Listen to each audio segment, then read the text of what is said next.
I'm always curious about passing in division matches, and I've tried to analyze everyone's passing style to understand which techniques are actually the best for consistent success.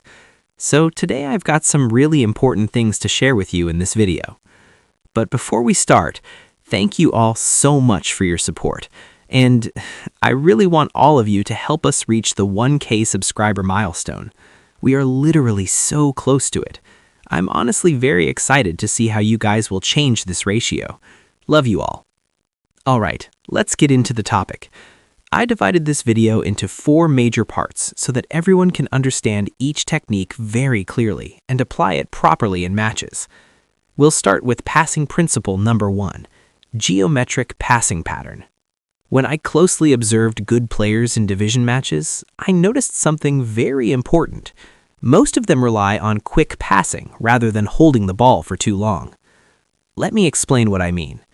The moment your player receives a pass, your opponent immediately starts predicting the next action. It could be a short pass, a through ball, a forward run, or even a dribble.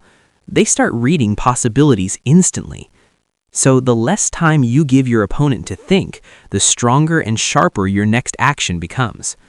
But here's the catch.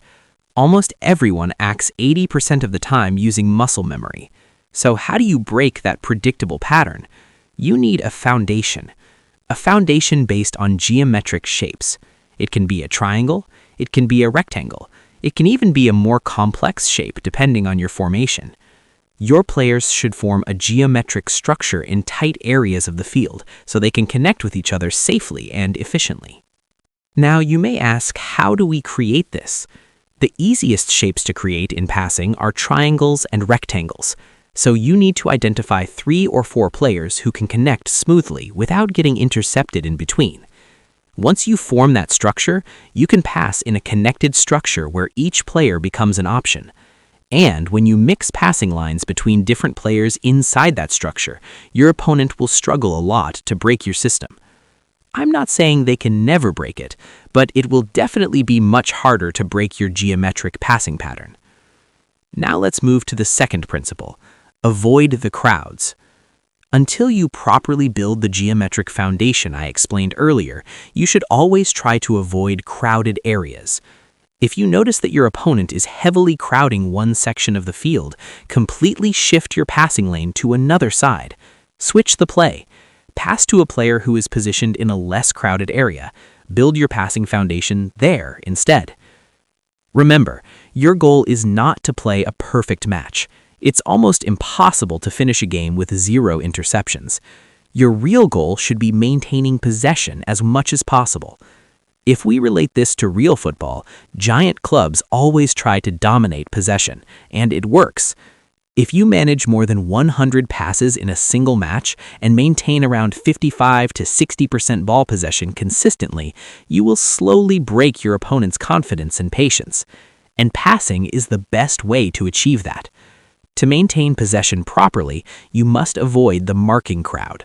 Move the ball from heavy pressure areas to lighter spaces, then create your passing foundation again. Now, if you still feel confused, here comes the third principle. Start from the core of your squad. If your main idea is to break opponents through passing, then you should lean more towards a possession-based playstyle. Why? Let me simplify it. You can play however you want with whichever playstyle you prefer, but every playstyle represents a different match mechanism. For example, long ball is focused on long-range gameplay. Long ball counter is similar, but more focused on counter-attacking quickly. Out wide works better with wingers, crossing patterns, or roaming flank. Quick counter is based on sudden counterattacks, where forward speed plays a major role. I'll explain these in detail in another video. And finally, possession game. Possession game is the best playstyle for building matches through passing and connecting players with their nearest teammates consistently. So my personal suggestion is to use possession game if your goal is strong passing performance. If you follow this, building your geometric foundation becomes much easier. And let me be clear, I'm not trying to criticize anyone's personal preference. This is simply my suggestion. The final choice is always yours. Now, I know some of you may not like the possession game playstyle, and that's completely fine. you don't need to switch immediately. First, focus on increasing your number of passes. If you get intercepted in unusual areas, don't give up. Keep passing. Try to reach 100+ passes in every match. You have no idea how much improvement you'll notice once you enter this beast passing mode. After you become comfortable with higher passing numbers, then try combining it with the possession game playstyle. Also, make sure you select midfielders who are genuinely strong in passing attributes. Now we're at the final principle, the art of not passing. Why is this important? Because sometimes there are obvious passing options that both you and your opponent can clearly see. If you pass to that obvious player, your opponent is already prepared.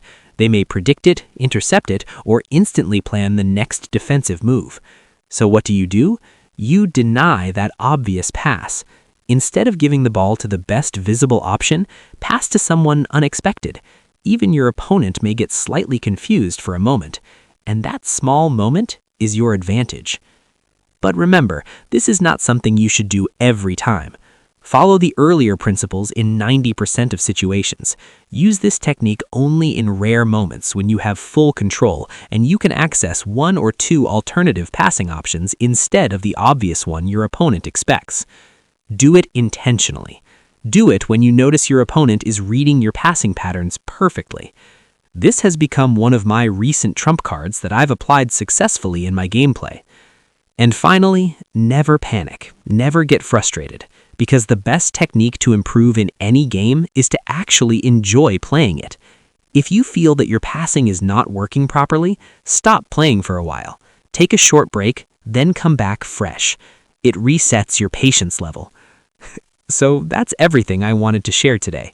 I truly hope you guys help us reach the 1K subscriber milestone this time. My humble thanks to everyone for your continued support. Now, click on this video to learn 50 tips about this game. I've covered so many important things there.